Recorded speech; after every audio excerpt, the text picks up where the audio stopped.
My name is Jim Fairbanks, MMR, and welcome to the Lake Ontario Shore Railroad, also known as the Hojack. The Hojack was a branch of the Rome, Watertown, and Ogdensburg Railroad that ran between Richland, New York, and the Suspension Bridge in Niagara Falls. The Hojack served primarily farming communities along the way, with connections to the Erie Railroad and the New York, Ontario, and Western in Oswego, and the Pennsylvania Railroad in Wallington. The Hojack eventually became part of the New York Central Railroad Rochester Division. I decided to model the Hojack from Oswego, New York to Webster, New York, before the Penn Central merger in 1968. I have also resurrected the original name of the railroad, that being the Lake Ontario Shore Railroad, and will always refer to it as the Hojack.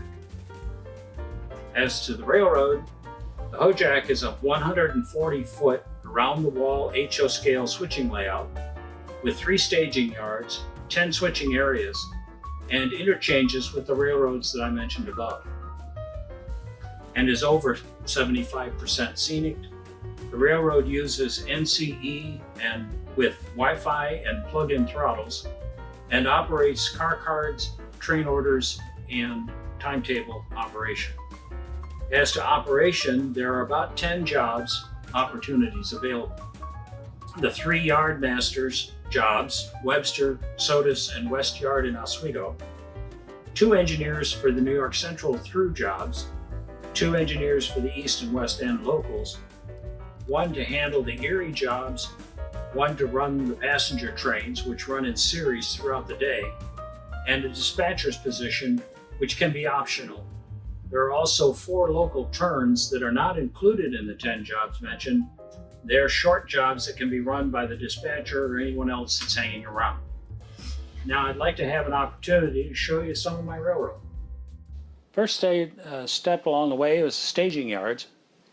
I have a personal preference for scenicking my staging yards, and so what we've got here up above is Pulaski, down below is Fulton. Now, Pulaski was the first town that was encountered from Richland that came in from the east and approached Oswego. This is the New York Central that's running up here on Pulaski. In Fulton, I'm running the Erie Railroad, and that approaches the the city of Oswego on the west side of the Oswego River and services the wharf and the power plant that are in Oswego. The New York Central Pulaski run comes from the east, as I said, and approaches the east side of the Oswego River and crosses the bridge that crossed the Oswego River from the east to the west side. The first town that you get to after the staging yard is Oswego. Oswego, of course, is a large city in northwestern New York at the end of Lake Ontario. Anyway, Oswego has the Oswego River passing through it, which is represented over here by the door. And the Erie handles the interchange on the wharf on the west side of the Oswego River. Up above here is the town of Oswego, and the industries that are represented here are typical of that town. For example, the coal facility here, this is a modified fine-scale miniature kit. There was a double-track coal transfer in Oswego that I saw when I was a kid. Otter Creek and Chapman and Mack Foundry, these are just representative type industries. The Burn Dairy processing plant is, there is a Burn Dairy in Oswego. Also the Oswego warehouse that's here. I had a track close to the edge of the railroad and needed a building, needed something in front of the track so that I could transfer to the warehouse. And so I built this inside of the warehouse, and I'm protecting it with a piece of plexiglass. The backdrop shows the electric generating plant that's in Oswego. That was serviced probably by both the Erie and the New York Central. It was a coal-fired plant until like 1970 or something like that. And that's being handled by the Erie branch that's down below. The station is a condensed version of the station in Boonville, New York, which was on the Utica branch. And that actually the roof on that is a paper product of my own design. West Yard over here was the primary yard on the west side of Oswego for the Lake Ontario shore, or the New York, Ontario, and Western, whichever one you want to call it. Rome, Watertown, and Ogdensburg Railroad had the West Yard on the west side of Oswego, obviously the name West Yard. And if you look at the map of the division, it does list it as West Yard. So this is the first of the yards that our yard masters will have to be dealing with. The section that you're looking at right here is between Oswego and Wolcott. And I wanted to do a natural scene, and I wanted to include a little piece of trestle here. That was built by my father back in the 1940s. And I still had it and wanted to include it as part of my railroad. So I added it, lined it up with the yard lead from West Yard, and to give it the impression that you got a track that used to go off in the distance and off somewhere else and no longer does. This is the town of Wolcott. Next door to it is the town of North Rose. They're several miles apart in reality, but as a result of compression, space limitations, and whatnot, of course, things get pushed together when we're modeling. Many of the businesses that are here that are served by our railroad are approximations of businesses in an agricultural town that would normally have been handled by a railroad. For example, the lumber company, the agway, and the cold storage. Now, there actually is a potato products plant and a packing plant, which these two represent, and another fuel oil distributor, which also would have been representative. And in North Rose, there is a furniture warehouse that's been there for years, and that's represented by the one that I have here in the corner. This is the town of Wallington. Wallington was an interchange with was where the interchange with the Pennsylvania Railroad was. There was a cold storage plant there. There was a lumber company. Anyway, I have used that opportunity to use a kit that I found for a barrel factory. So the barrel factory and the cold storage and the interchange are what we have at Wallington. Several years ago, I did a clinic on building models from paper using foam core and photographed paper that's been printed from a printer, a computer, photographs that I've taken. And one of the photographs that I took was the cold storage plant in Williamson, New York, and also one in Ontario, New York. The one in Ontario is more concrete, and I used elements from that for the cold storage plants in Wolcott and Sodus. And the brick paper, the plant in Williamson is brick. And so I took that paper and, using a paint program, expanded it into a variety of pictures that I could print on my computer. Then I laminated build a foam core structure, and then laminate the paper brick to it. And in this case, I added the corrugated metal, aluminum that you can buy, some wire, and a variety of other elements, and came up with the Sodus cold storage in Wallington, New York. This is the town of Sodus. Sodus on the railroad was a division point, had an engine facility, that we have down here, along with a variety of customers, cold storage, agway, oil, and lumber. This is an agricultural community, and therefore agway just seems to fit in wherever you want to go.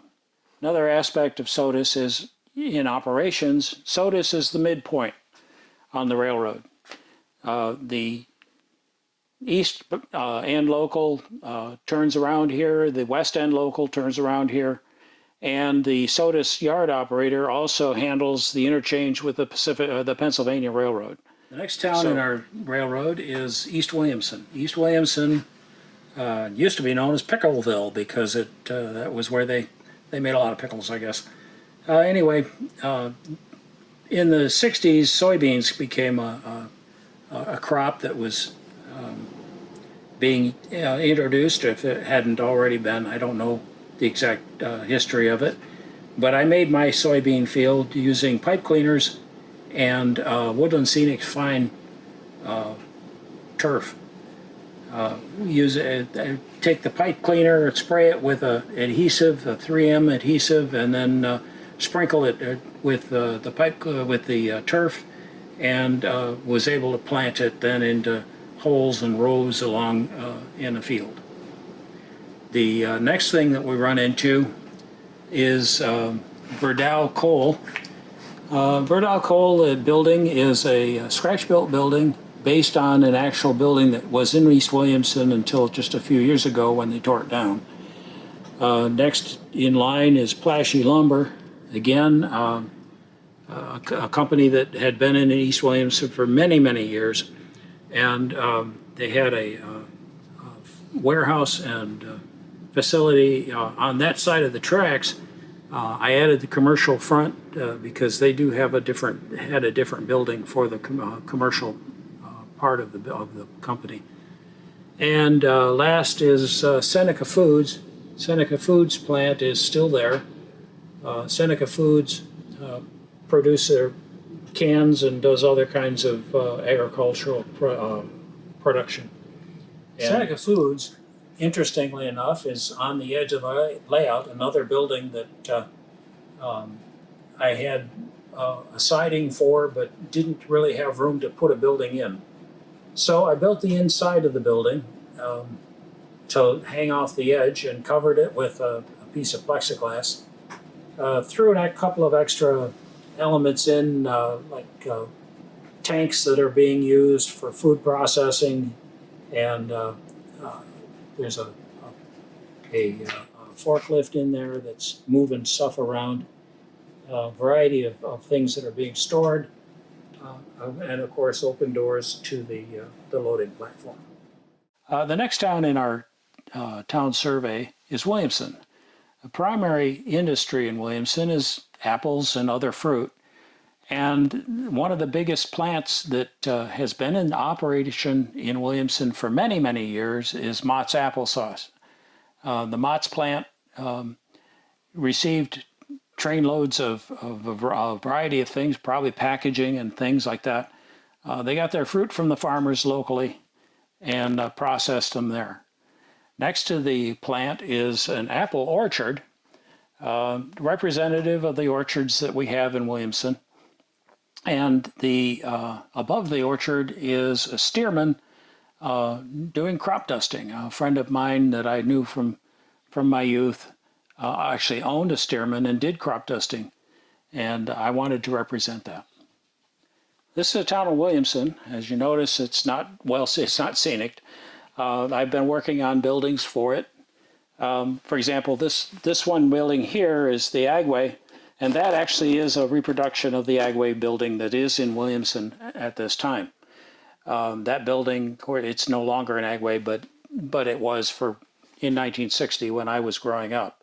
I did grow up in Williamson. A lot of these companies are still there and are still being serviced by the railroad. The next town is going to be Ontario, and I say going to be because it's entirely possible that it'll be totally reworked by next year. I'm not real happy with the way it turned out. Obvious to that is that it's not scenic in any way. After Ontario is the town of Fruitland. Now, Fruitland, you won't see on a map anymore. It used to be called Fruitland. It's now called Ontario Centre. Eaton's Dairy Farm didn't produce milk for the railroad to pick up, but in my railroad, it's my railroad. I can do what I want, right? So there is a milk processing station or train station there, a milk station. Passenger train in the morning will pick up the milk, take it to the burned dairy in Oswego, and return the empty cans at night. Moving on into Fruitland, we have the Lefroy pickling processing plant. There is a pickle processing plant in Ontario Centre, or at least there was, and a variety of other small businesses and a team track. The next town is a very small one, of course, a little flag stop called Union Hill. Union Hill was just a couple miles outside of Webster, which is our last major town. There was a warehouse there, not sure why, but there was, and I believe it was serviced by rail. Next to the Union Hill Mackenzie warehouse is a cornfield. Corn is, again, another crop that's quite common in our Wayne County area. And Bush makes a very nice corn plant string. It's about 4 inches long, and you add them all together and mix them all up and plant a cornfield. It's really not a hard thing to do. This whole cornfield went in about 2 hours. The last town on our tour is Webster, New York. Webster is a fairly busy town. It had a number of industries in it. The pickling, the Lefroy pickling, Curtis canning, and on this side of Webster, because Webster goes around the corner of our room here, we have the Webster station. Of course, you can see the building here, right? Of course, obviously, I know. What I put in was the platform with the people waiting for the passenger train, and that gives me the option of stopping a passenger train to pick up passengers. Around the corner, Webster continues, and there are a couple of industries that are going to be going in, the cold storage and the coal and oil plant business, and Webster Lumber, along with an engine servicing area over here.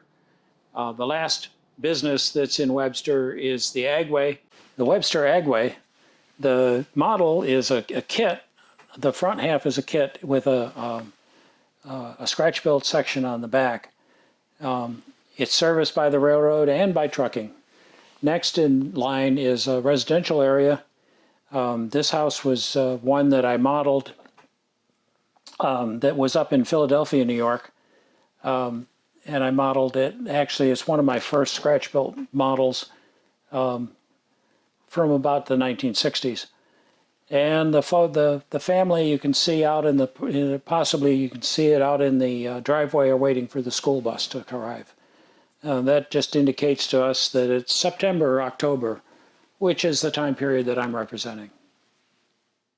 The last part of our road is Rochester Staging Yard. Now, the line, the Hojack line ran from Webster to Rochester across the Runnaquoit Bay and up the valley and into Rochester. Now, I needed a staging yard at this end of the railroad, and Rochester was the logical thing to call it.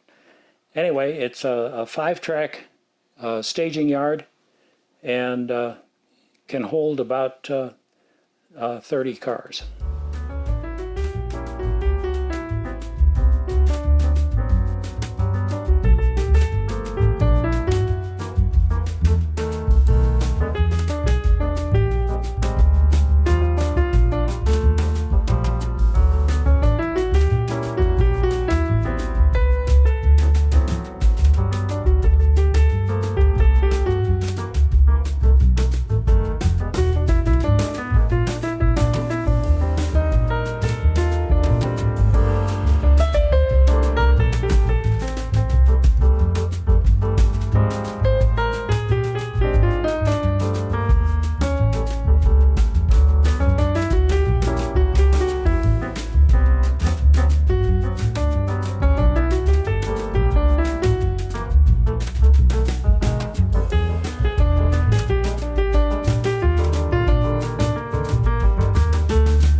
Jack. This is Jack, and Jack and I would thank you for our opportunity to take a look at my railroad. Yes, we are. Yeah.